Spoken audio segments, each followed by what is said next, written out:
Media के सभी साथियों को बहुत बहुत धन्यवाद। आज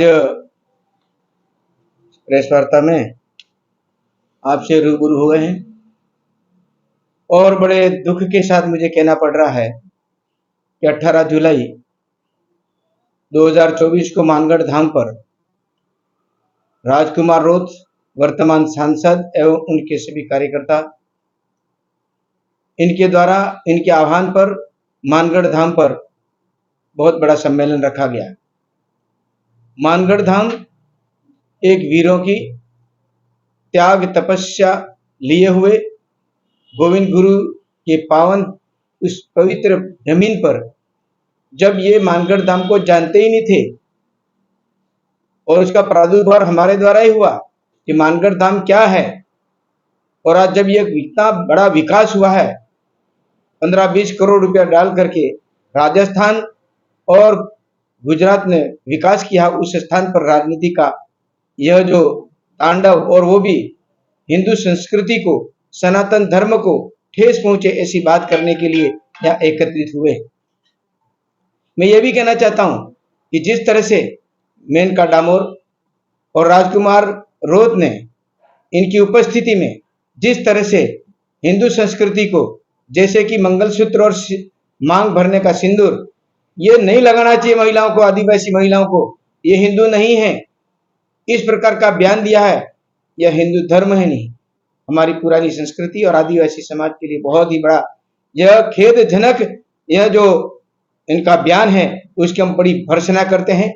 और उस बात को ध्यान में रखते हुए कि विदेशी ताकतें हैं और विदेशी ताकतें दुर्बल समाज के ऊपर जिस प्रकार से यह आक्रमण कर रही हैं इंटरनली, और जिस तरह से इनके अंदर ये वैमनस्यता पैदा कर रहे हैं और जिस तरह से समाज में एक अशांति का वातावरण पैदा कर रहे हैं, आने वाले समय के लिए यह आदिवासी युवा भाइयों को भटका करके गलत रास्ते पर जाने का रास्ता बनाया है। और ईसाई धर्म जो स्वीकार करें और मुस्लिम धर्म स्वीकार करेंगे तो हिंदुस्तान के अंदर जिस प्रकार की हिंदू समाज की संस्कृति, जो आज दिन तक आदिवासी समाज भगवान राम से लेकर के शबरी माँ से लेकर के शादी ब्याह से लेकर के यह संस्कृति, सनातन संस्कृति के आधार पर ही यह कार्य किया जा रहा है, चाहे पूर्वज हो, चाहे शादी ब्याह हो। मैं तो ये कहूँ कि राजकुमार जी रोथ जो सांसद हैं, एक संसद बड़ी लोकतंत्र की यह जो सभा है उसके अंदर है, और इनको सोच समझ के निर्णय लेना चाहिए कि समाज को किस ओर ले जाना है। वो शादी की थी, उस समय तिलक भी लगाया है, मांग में सिंदूर भी पत्नी का भरा है और तिलक भी लगाया है और मंगलसूत्र भी पहनाया है। और आज पिता का नाम शंकर, माता का नाम पार्वती और पत्नी का नाम गीता, ये हिंदुस्तान के अंदर हिंदू संस्कृति और सनातन संस्कृति का परिचायक है। आज राजनीति में आते ही ये जो बयान बदल गए और वो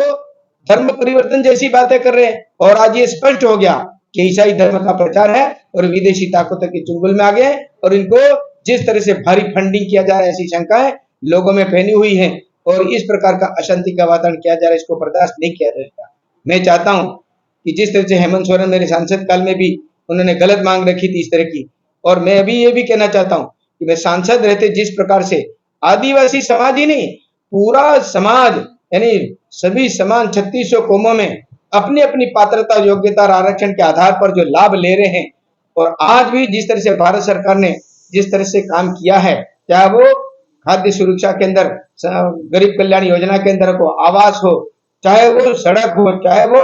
हर प्रकार का नौकरी पेशा, सब क्षेत्र के अंदर विकास का काम किया, जिसके अंदर आज इतनी उन्नति है। हर घर में आदिवासी परिवार में आज मोटरसाइकिल है, 4 व्हीलर है, ये आज उन्नति हुई है,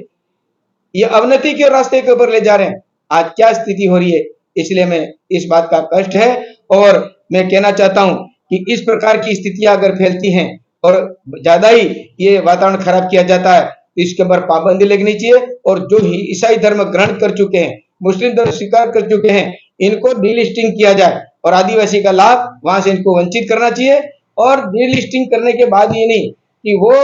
दूसरा डबल फायदा उठाते हैं, उसको तुरंत बंद करना चाहिए और ये विधेयक लाना चाहिए और उसके अंदर पास होना चाहिए संसद के अंदर। इस प्रकार की गतिविधियां बन रही हैं, क्योंकि एससी वर्ग के अंदर जैसे देश आजाद हुआ उस समय इस प्रकार की स्थिति आई थी, लेकिन एसटी का उस समय वो बात नहीं कही गई, नहीं तो ये बिल्कुल एक लक्ष्मण रेखा खींच जाती, ये मौका ही नहीं मिलता। लेकिन इस प्रकार की स्थिति में कुछ लोग, ये राज चल रहा है केंद्र के अंदर और राजस्थान के अंदर, इस बात को चाहते नहीं है कि हमारे रहते ये काम हो, हमारा यहाँ पर कुछ नहीं चल रहा है और इसलिए हम दूसरों को हम किस तरह से पीछे करें, इसको तहस नहस करें, इसी प्रकार की योजना ये राजनीति के द्वारा और विशेषकर आदिवासियों के अंदर किया जा रहा है। मैं इस अवसर पर यह कहना चाहता हूं कि जिस प्रकार की स्थिति में आज मानगढ़ धाम, मैं कह रहा हूं कि सबसे पहले मैंने वहां पर धोनी का कार्यक्रम वहां दिया था, एक सामुदायिक भवन दिया, उसके अंदर धोनी चलते के बाद नया वसुंधरा जी के समय बना, और ऐसी स्थिति में वहां हिंदू समाज ही तो वहां ईसाई और मुस्लिम वो धर्म के लोग शामिल करके इस प्रकार की स्थिति क्या क्या संदेश देना चाहते हैं।